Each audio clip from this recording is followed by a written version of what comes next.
hope my house doesn't light on fire. That is my constant worry. Anyway, hello. Welcome to another video. Let's discuss all the very cozy and wonderful, except for one, books that I've read the past few months.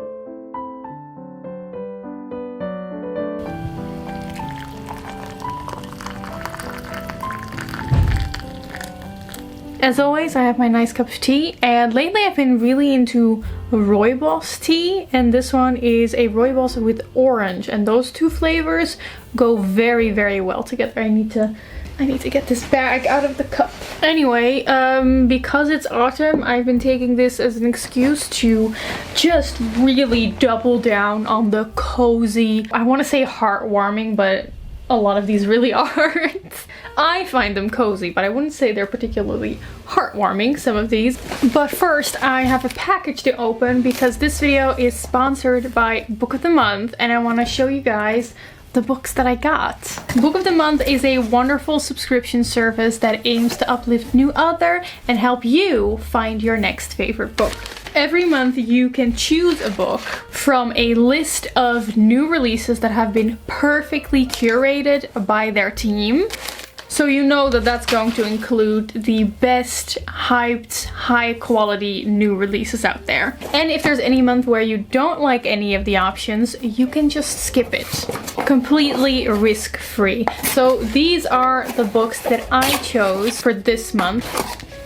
Let Us Descend by Jasmine Ward. I was just curious about trying a literary fiction for once. A master work for the ages. And the other one I chose was What the River Knows by Isabel Ibanez. This one piqued my interest because it takes place in historical Buenos Aires and Egypt, but it's also fantasy. And I love to see those two things combined. And you can check the Book of the Month website to check out the other options for other genres that they have this month. You can get your first Book of the Month hardcover for only $9.99 if you use the code GOBBLE or click the link in the description to check them out.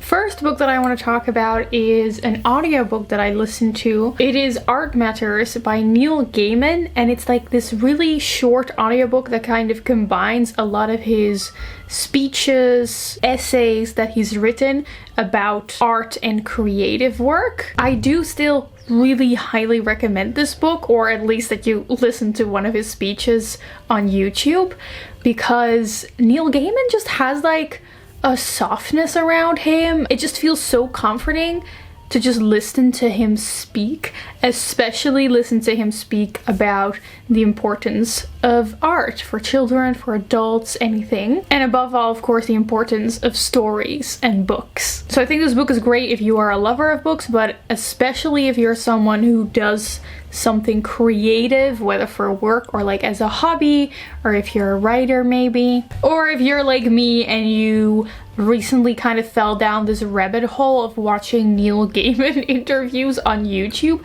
I haven't read much Neil Gaiman yet. Like, I liked Coraline and absolutely adore the movie. Wasn't a fan of Neverwhere, and I still haven't read his other stuff. But I love the way that he talks about books and writing, so I've just been loving watching his interviews. And I haven't even read that many of his books at all, but he just has such a smooth voice.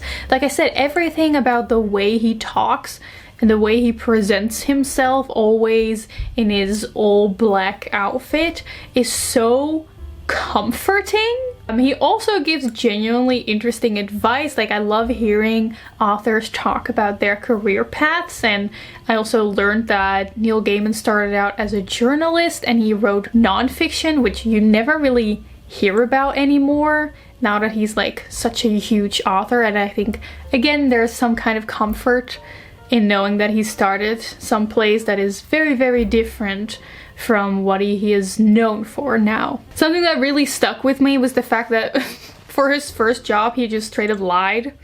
He just lied on his resume and about his experience, and that's how he got the journalism job that he wanted. Every time I feel a little bit of imposter syndrome, I just think about how Neil Gaiman lied to get his first job.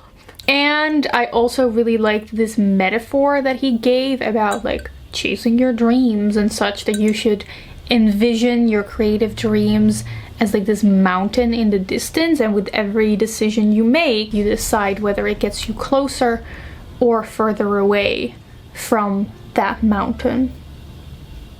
And I think that's some beautiful imagery. Okay, the first physical book. I read this at like the end of summer when I was just craving a little bit of romance.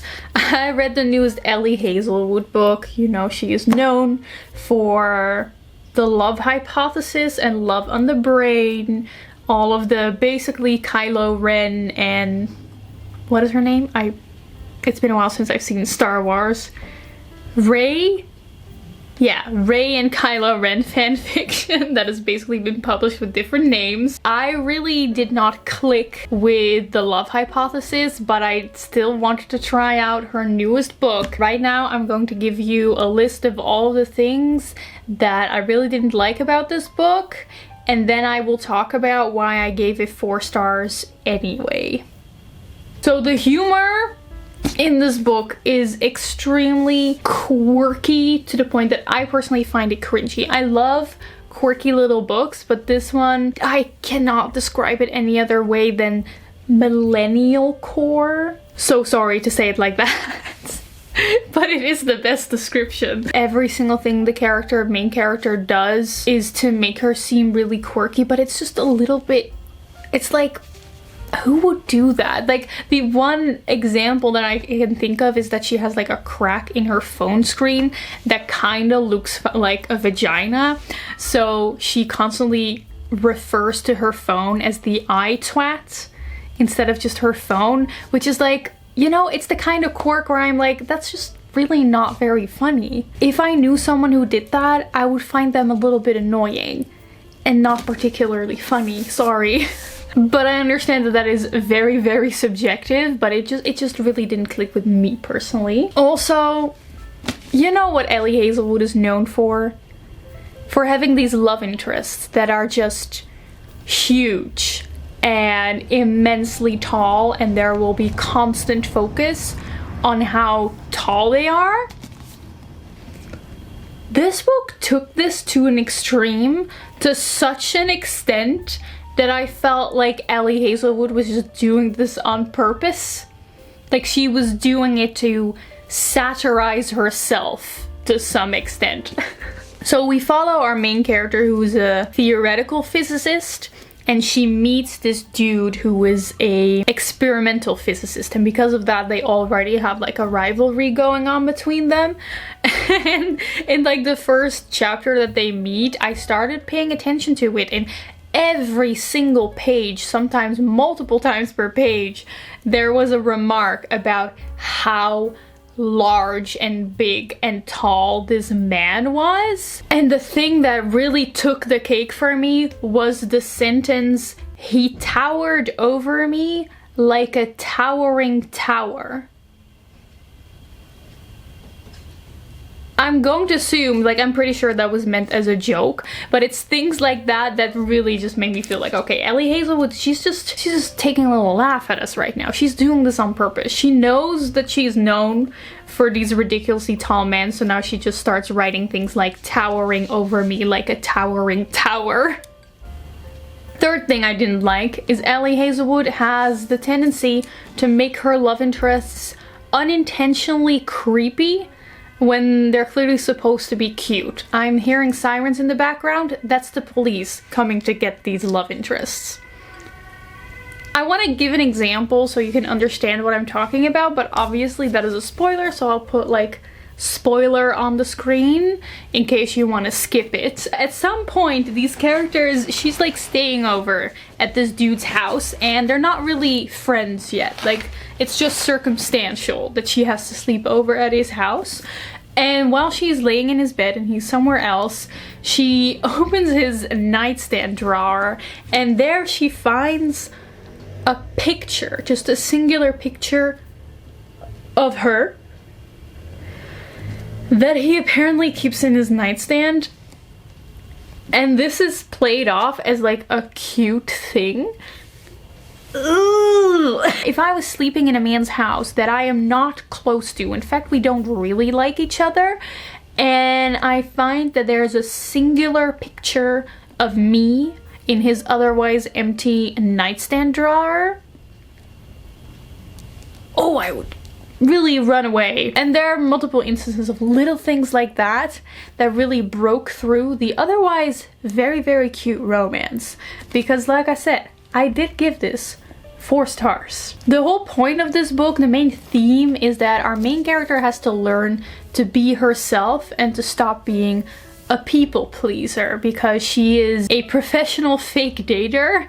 Like, she doesn't fake date our main love interest. It's like a really fun spin on the trope. Instead, she always fake dates other people and then just like really molds herself to fit the person that she is fake dating. And our love interest kind of urges her to figure out who she actually is. Like, he's not taking any of her like attempts at molding herself so that he will like her, and because of that she really has to be herself. And it's genuinely such a wonderful setup for a story. It was so heartwarming to read. It was very painfully relatable at many moments. You can totally see why these two characters are interested in each other, as we have this kind of more like surly man who is very sure of himself and knows how to always be himself, maybe like a little bit too much. And you can just see that they have so much chemistry. There's a lot of quirky little banter. They have a kind of rivalry going on because they are kind of at opposite ends of the spectrum of like physics. So genuinely really enjoyed this one. Wouldn't have expected that. Didn't expect the next book I read. I think I've already talked about this book ad nauseum. I have a full video about why I didn't like Assistant to the Villain, despite its super funny concept that you can glean from the title. But I want to give you the spark notes in this video and also kind of talk about it in a different way, like have some few extra points that I hadn't talked about in the other videos that I made about this book. Oh, where do we even begin? So, as you can probably tell, this is a book about someone who is like the assistant to a villain and then kind of falls in love with them, because we all know that villains are super hot. I'm with it so far. But I wrote down in my notes that this book is like a Mad Lib story before you filled it out. Because you fill it in, the story becomes kind of like your own. This is like before you fill it in. It's just the bare tropes without any meat to them. You can't just write a story about a quirky little assistant that falls in love with a hot villain, because we love quirky little assistant characters and we find villains really hot, without actually developing the quirky little assistant and developing and writing the villain in such a way that he is hot. Like, you can't just expect me as a reader to just find the villain hot just because you call him a hot villain. Like, the villain is just a villain who kills people, but I couldn't tell you anything about him other than that he's a villain. And I don't mean that in like the fun satirical way. You could make like a fun little satire book with this concept about story archetypes, but it wasn't even that. Imagine for a second you were a Victorian child. I know. Really fun. You're crying. I don't know. You're a Victorian child, you've never read a story in your life, and you were presented with this book. None of the things in this book would hit, because the author expects you to like project every hot villain that you've ever read about onto this character. She expects you to project every single time that you shipped the main character with the villain onto these two characters, but it doesn't actually stand on its own. Hence the Victorian child analogy. In a way, it's kind of like fan fiction. Nothing wrong with fan fiction, but a lot of times fan fiction works, right? You read a fan fiction story and it just works because you already have this knowledge about these characters that you're reading about. The author doesn't have to really flesh out the characters in text. Usually does, you know, like going deeper into them, but generally as a fanfiction author you can rely on the reader already knowing a lot about these characters, and what they know about these characters kind of influences how you experience the fan fiction. It's kind of like with this book, except it's not fan fiction, so you shouldn't be doing that. The humor is kind of similar to Ellie Hazelwood's humor, so I think if you like Ellie Hazelwood's humor, you might like this humor as well. If you want more in-depth thoughts about what it means to be a good villain, what makes a good hot villain, I've made an entire video about it. I will link it in the description. Okay, moving on to all these cozy atmospheric books that I've read. I finally read a T. Kingfisher book, that being a Nettle and Bone. This one is very kind of like, I want to say cozy fantasy, but it's also kind of dark. It's just that the story is really just like, oh, we follow this young girl who's kind of, well, she's not young, she's actually 30 years old. Actually appreciated that about the book. But she's a little naive and she's learning that the world is a lot darker than she thought it was. And she goes on this quest to kill this evil prince to save her sister,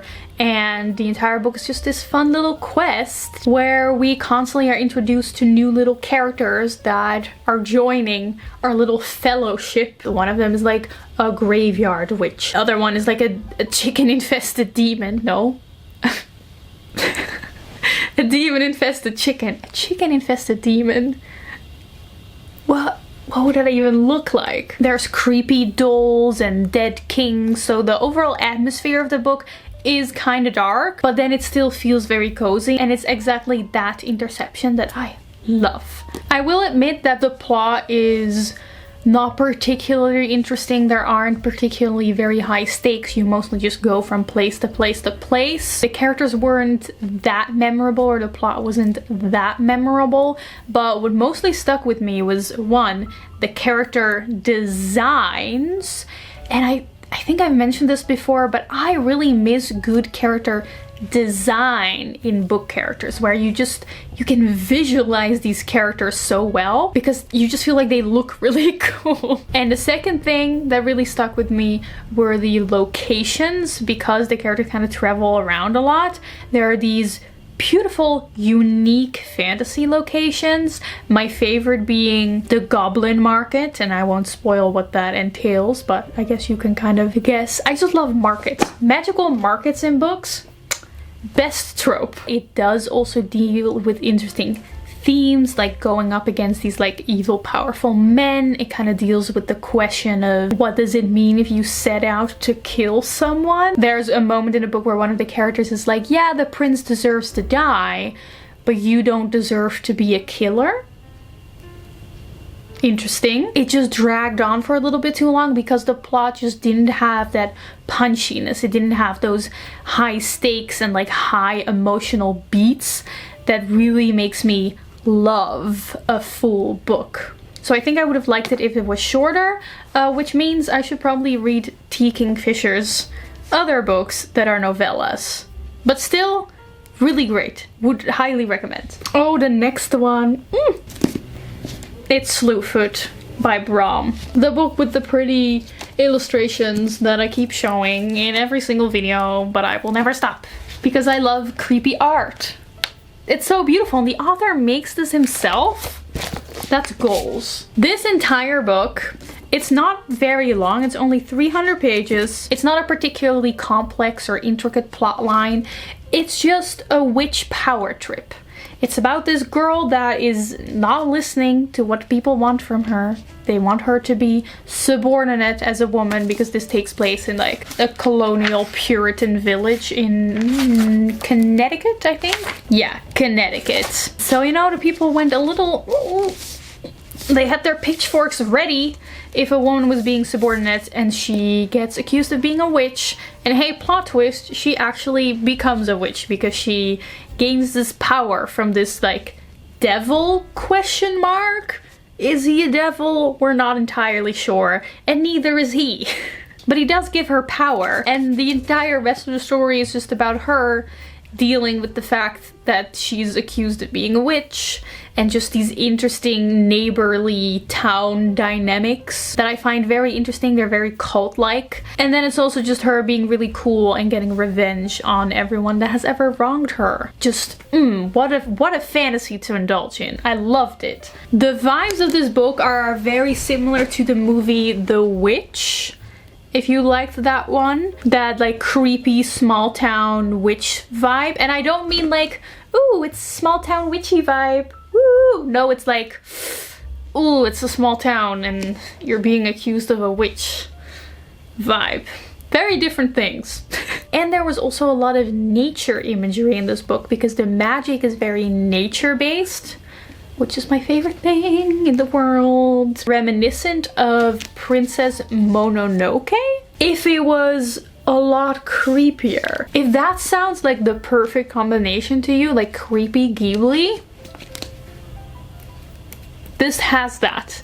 This has that. It is horror. So if you like horror, if you like witches, if you like dubiously anthropomorphic animal demons, you should read this book. Just saying. Funny is that a lot of you guys kept telling me like, oh my gosh, Leonie, you have to read this book. Don't worry, I have already read it. It is A Study in Drowning by Reid. This is a YA dark academia fantasy gothic. A lot of buzzwords, but I do like seeing those buzzwords together. The book is described as like, oh, we follow a girl who is like an architect student at like an architect college, but I will say the book barely touches on architecture. The main character doesn't even actually like architecture because she wishes she was in the literature college instead. So don't read this if you're like excited about architecture. It may seem like it's going to be about that. It is not. What this book is about literature, specifically the role of women in literature as characters and as writers. And it's just full gothic goodness because we follow Effie as she goes to this like old manor of her favorite author who has just died, and this manor, it's like creaking, it's falling apart, it's at this like cliffside, and the people around the cliffs are all like a little bit odd and you don't really know who to trust. It's just the atmosphere of this book is wonderful. I somehow thought, maybe because of the dark academia label, that this was going to take place in our world, but it is fully a separate fantasy world. But that separate fantasy world is kind of, I would say, like 50s, 60s. Like there are telephones, but only in phone booths. There's no very modern technology. I really like fantasy books like that. The same thing happened in Divine Rivals, where it takes place in probably the 20th century vibes, but it's a fully high fantasy other fantasy world. So if you have any recommendations for other books that do that, I would like to know. She goes to this creaky little old manor, and there's this other student who really doesn't like her favorite author. They're kind of polar opposites. She's very superstitious. He's more of like, I only like the truth. I'm very rational, that kind of person. So they have a great back and forth, and I guess you can tell that obviously a romance is coming. But the point of the story is not the romance. It's more they're trying to figure out this mystery, the secrets that this dead author was keeping. And I love big old houses that are falling apart and is harboring some secrets. Oh, and then there's also this really big plot line around fairies. There's this whole question of like, oh, are fairies real? And it's like the evil kind of fairies, the fairies that steal girls in the middle of the night. Genuinely creepy. I read this book alone at night in bed, and there were many moments that I was like, I may be a little bit scared right now. It also deals with some genuinely dark topics like sexual assault. And I think Reid did a very good job at talking about these very dark topics in a young adult book where you can't really show a lot of things. You can't really shock your readers with anything. A lot of subject matter wouldn't I think, be allowed in a young adult book. But Ava Reid really has this talent for describing things in a very off-putting way. She's really good at creating an atmosphere and describing things in such a way that you're just like, it just feels off, but it's intentional, where you feel like the wrongness of something that's going on without her actually having to make anything explicit, and therefore it remains PG-13, and I think she does a really good job at that. If you would compare this book to her other book that I've read, where is it? This one. Juniper and Thorn, which is not young adults. This one is a lot more horror-y. You can really tell that with The Study in Drowning, I think. I actually don't know, is this already her most popular book? It did become like a New York Times or Sunday Times #1 bestseller.